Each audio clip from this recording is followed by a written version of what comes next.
Hi friends, আশা করি সবাই ভালো আছো। আমিও ভালো আছি। তো আজকে কোনো রান্নার ভিডিও নয়, আজকে ফ্লিপকার্ট থেকে একটা পার্সেল এসেছে, সেটাই আনবক্সিং করব।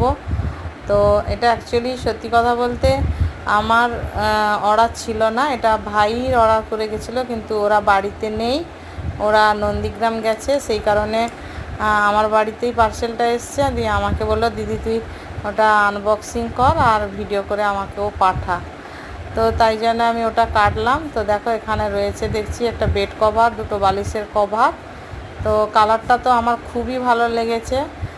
তোমাদের কেমন হয়েছে তোমরা অবশ্যই জানাবে। তো দেখো, মোটামুটি 5-6 খাটের বেড কভার, খুব সুন্দর কালারটা এসছে। কালার কম্বিনেশনটা আমি বলবো খুবই ভালো। আর যদি তোমাদের এই ভিডিওটা ভালো লাগে অবশ্যই লাইক করো, আর আমার চ্যানেলটাকে তোমরা সবাই সাবস্ক্রাইব করে দিও। সবাই খুব ভালো থেকো। পরের ভিডিওতে তোমাদের সঙ্গে দেখা হচ্ছে।